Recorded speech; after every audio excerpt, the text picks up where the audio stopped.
নমস্কার, কেমন আছেন সবাই? কুকুই ঝুমাতে সবাইকে স্বাগত। আবার একটা রান্নার ব্লগ নিয়ে হাজির হলাম। আজকে বানাবো চিকেন মহারানি। তা এখানে আমার 1 কিলো চিকেন আছে।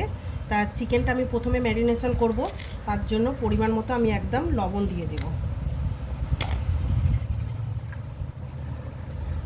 আদা রসুন পেস্ট, হাফ পাতিলেবু,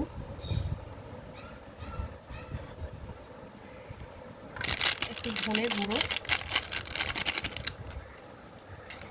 আর এখানে 100 গ্রাম টক দই আছে, টক দই দিয়ে দেব। এটাকে খুব ভালো করে আমি হাফ অ্যান আওয়ার ম্যারিনেশন করে রেখে দেবো। এই রেসিপিটা মানে একজনের জন্য স্পেশালভাবে আমি ব্লগে করছি। সে পিন করেছিল, এমনিও বলেছিল, তার সাথে আমাদের রেগুলার কথাবার্তা হয়। আমার খুব কাছের মানুষ, তার জন্যই এই রেসিপিটা হয়তো কি ছাড়তাম কিছুদিন পরে শেয়ার করতাম, কিন্তু তার জন্যই আমি আজকে এটা শেয়ার করছি। তা দেখো রেসিপিটা কেমন লাগবে অবশ্যই কমেন্ট করে জানাবে। এটা হাফ অ্যান আওয়ার আমার ম্যারিনেশন করে রেখে দেবো, তারপরে প্রসেস দেখাচ্ছি। এখানে গোটা জিরে আছে, মৌরি আর গোটা গরম মশলা আর কয়েকটা শুকনো লঙ্কা, এগুলো আমি ড্রাই রোস্ট করে নেব। একটু গোটা ধনে হলে ভালো হতো, কিন্তু আমার কাছে শেষ হয়ে গেছে, আমার খেয়াল ছিল না। তোমরা অবশ্যই গোটা ধনে অল্প দেবে ড্রাই রোস্ট করার সময়। এগুলোকে ড্রাই রোস্ট করে আমি একটু গুঁড়িয়ে নেব।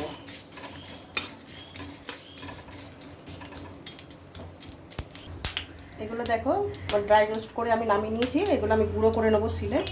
আর এবার কড়াই তেল দিয়েছি, তার সাথে সামান্য অল্প একটু ঘি দিলাম। দিয়ে আমি এদিকে পেঁয়াজটা বেরেস্তা করতে দিয়ে দেবো।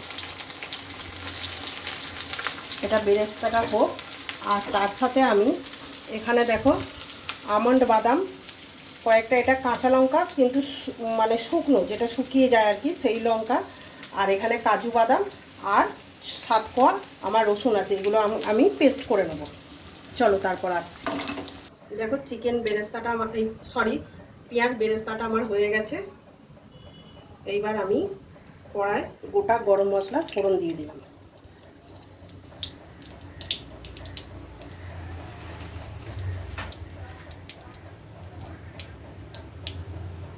একটা শুকনো লঙ্কা দিলাম।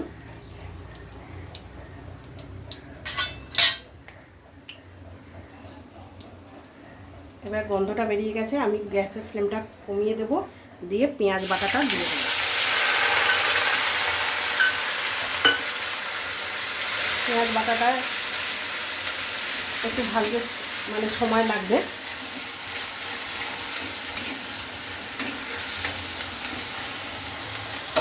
একই সাথে আমি এটা হতে হতে এই যে কাজু বাদাম, লঙ্কা আর আমন্ড বাদাম আর 6 কোয়া রসুন সব যে একসাথে বেটে রেখেছিলাম সেটা আমি দিয়ে দেবো।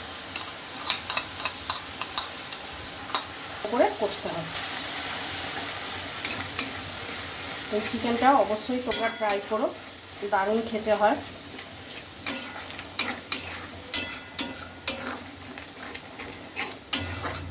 খুব ভালো করে এটা কষতে হবে। এবার আমি চিকেনটা দিয়ে দেব। এতে কিন্তু কোনো হলুদ যাবে না।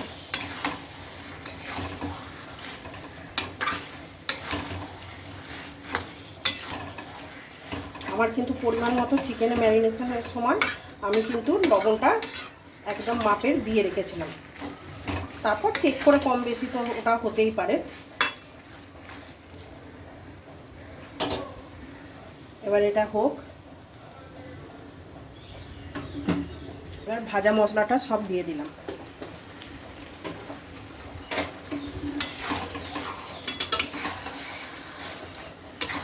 কষাতে কষাতে কীরকম মহারানি মহারানি একটা গন্ধ হয়ে যাচ্ছে।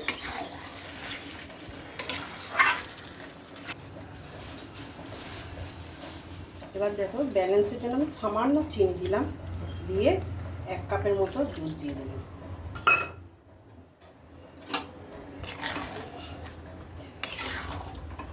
এতেই কিন্তু সেদ্ধ হবে।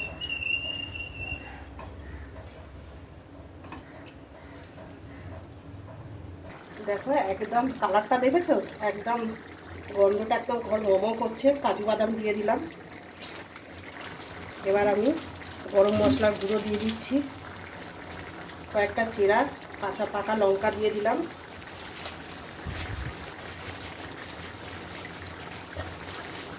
অবশ্যই একবার বানিয়ে দেখো, দারুণ টেস্টি হয় খেতে। কাসুরি মেথি একটু দিলাম।